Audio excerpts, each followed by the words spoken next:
అందరికీ నమస్కారం అండి. ముందుగా ఈ వీడియో చూసే ముందు నా ఛానల్ని సపోర్ట్ చేయండి, షేర్ చేయండి అండ్ లైక్ చేయండి. ఈ వీడియోలో నేను దేవీ నవరాత్రుల గురించి చెప్తాను.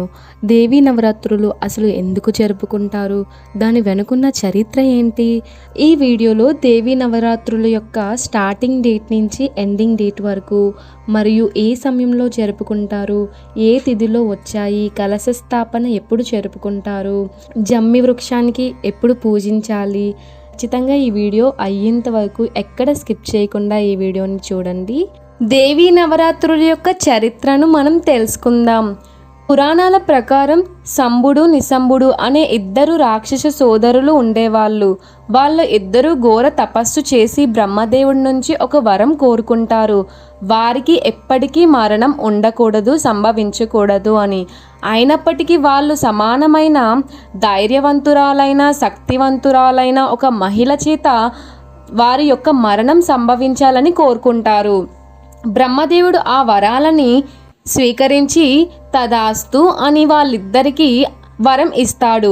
ఈ వరాల మహిమను గుర్తించిన శంభు నిశంభులకు గర్వం తలెక్కి దేవతలను ప్రజలను హింసించడం ప్రారంభిస్తారు. కానీ వారి యొక్క అరాచకాలకు ఎటువంటి ఆటంకాలు లేవు.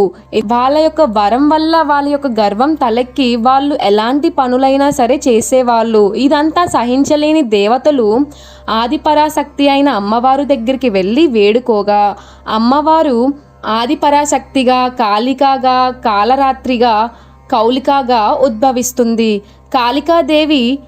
కాళికాదేవికి సహాయంగా ముగ్గురమ్మల రూపమైన అష్టమధులు అష్టరాత్రులుగా ఉద్భవిస్తారు.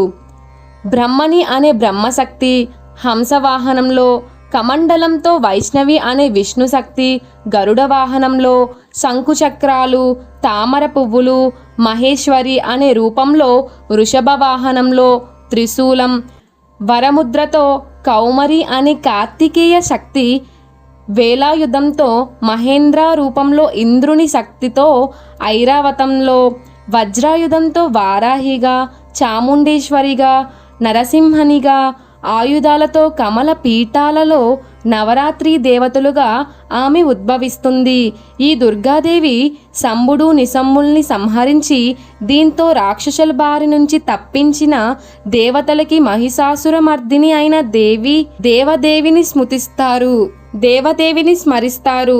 అందుకే దేశవ్యాప్తంగా నవరాత్రి ఉత్సవాలు వైభవంగా జరుపుకుంటారు. నవరాత్రులు అందరూ చాలా విశేషంగా, చాలా అందంగా చెడుపై విజయాన్ని సాధించడం అనే ఒక ప్రాముఖ్యంగా జరుపుకుంటారు. మనకి ఈ 2024లో దుర్గా అష్టమి ఎప్పుడు వచ్చింది అనే విషయాన్ని ఇప్పుడు తెలుసుకుందాం. 2024 అక్టోబర్ 3 గురువారం పాడ్యమి తిథి నుండి 2024 అక్టోబర్ 12 శనివారం నవమిన శ్రవణ నక్షత్రాన్న మనం దసరా పండుగను నిర్వహించుకుంటాం. దుర్గా అష్టమిని మనం 2024లో ఎప్పుడు జరుపుకుంటామంటే అశ్వనియుజ మాసంలో శుక్లపక్షం అష్టమి తిథి రోజున దుర్గా అష్టమి జరుపుకుంటారు. ఈ సంవత్సరం దుర్గా అష్టమి అక్టోబర్ 11 శుక్రవారం వచ్చింది.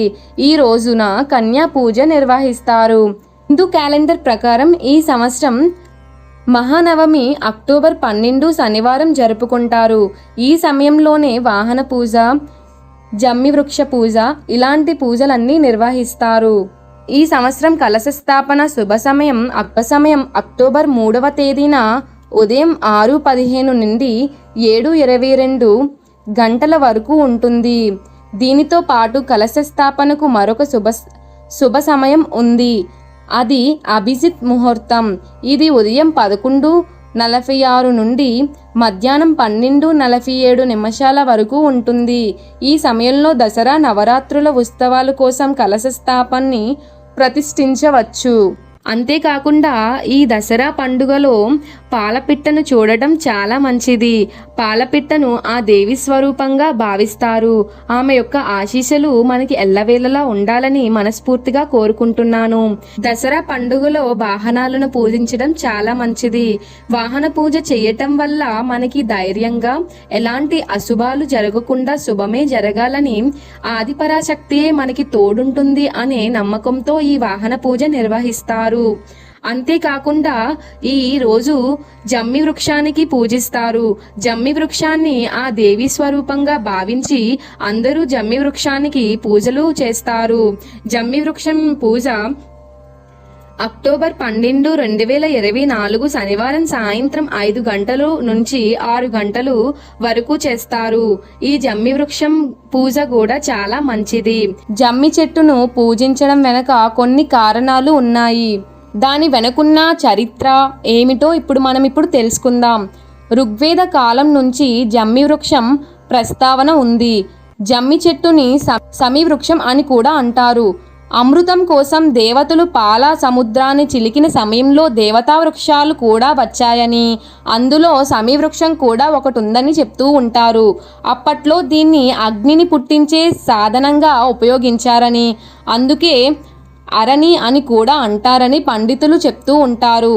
త్రేతాయుగంలో లంకకు వెళ్లే సమయంలో రాముడు సమీ పూజ చేసి వెళ్తాడని కొన్ని పురాణాలు ఉన్నాయి. అందుకే రావణుడి మీద విజయం సాధించాడని, మహాభారతంలో జమ్మి చెట్టు ప్రస్తావన ఉందని, పాండవులు అజ్ఞాతవాసానికి వెళ్లే ముందు తమ ఆయుధాలను ఒక మూటలో కట్టారని, తరువాత దానిని సమీ వృక్షంపై పెట్టారని, అజ్ఞాతవాసం పూర్తయ్యే వరకు ఆయుధాలని కాపాడాలని సమీ వృక్షానికి పూజలు చేశారని, అజ్ఞాతవాసం తర్వాత వచ్చి జమ్మి చెట్టుకు పూజ చేసి ఆయుధాలను తీసుకొని యుద్ధంలో గెలిచారని చెప్తూ ఉంటారు. అప్పటి నుంచి సమీ వృక్షాన్ని పూజిస్తే అపజయం ఉండదని నమ్ముతారు. దసరా రోజున జమ్మి చెట్టుకు ఎందుకు పూజిస్తారు? దసరా పండుగ రోజున విజయాలు కలగాలని సమీ వృక్షాన్ని పూజ చేస్తారు. సమీ పూజలో ఈ శ్లోకం చదువుకోవాలి. సమీ సమయతే పాపం సమీ శత్రు వినాశని అర్జునాస్య ధనుర్ధారి రామస్య ప్రియదర్శిని అనే శ్లోకం చదవాలి. జమ్మి చెట్టు చుట్టూ ప్రదక్షిణ చెయ్యటం వల్ల ఆ తర్వాత ఆకులు తెంచుకొని వాటిని బంగారంలా భావించి ఇంటికి తీసుకువెళ్తారు. తర్వాత ఒకరికొకరు పంచుకుంటారు. పెద్దలకు ఇచ్చి వారి ఆశీర్వాదాలు తీసుకుంటారు. జమ్మిని పూజిస్తే జీవితంలో విజయాలు వస్తాయని అందరూ నమ్ముతారు. జమ్మి చెట్టు చాలా కాలం బ్రతుకుంటుంది. ఈ చెట్టు వేళ్ళు భూసారాన్ని పెంచుతాయి. జమ్మి చెట్టును నాటు వైద్యంగా కూడా ఉపయోగిస్తారు. ఈ చెట్టు గాలి ఆరోగ్యానికి మంచిదని అంటారు. అందుకే జమ్మి వృక్షం చుట్టూ ప్రదక్షిణ చెయ్యడం చాలా మంచిదని, దసరా రోజు పూజించడం ఇంకా మంచిదని, దసరా పండుగే మనకి చెడుపై విజయాలు సాధించే పండుగగా భావించి ఆ దేవీ తల్లిని మనం ఎంతో ప్రాముఖ్యంగా జరుపుకుంటాం. ఎంతో విశిష్టతగా ఈ దసరా నవరాత్రులను మనం జరుపుకుంటాం. అలానే ఈ రోజున వాహనాలను పూజించడం, జమ్మి వృక్షాన్ని పూజించడం, పాలపిట్టను చూడటం ఇలాంటి మంచి మంచి శుభాలను కలుగజేసే గుర్తులుగా వీటిని భావించుకుంటాము. దేవీ నవరాత్రుల యొక్క 9 అవతారాలు, 9 అలంకారాలు, 9 నైవేద్యాలు, 9 పుష్పాలతో పూజించడం, ఏ రోజున ఏ మంత్రాలు జపించాలి అనే విషయాన్ని మరొక వీడియోలో మీకు అప్లోడ్ చేస్తాను. తప్పకుండా చూడండి. ఈ వీడియో నచ్చినట్లయితే దయచేసి లైక్ చేయండి, షేర్ చేయండి, సబ్స్క్రైబ్ చేయండి, నన్ను సపోర్ట్ చేయండి. Thank you for watching.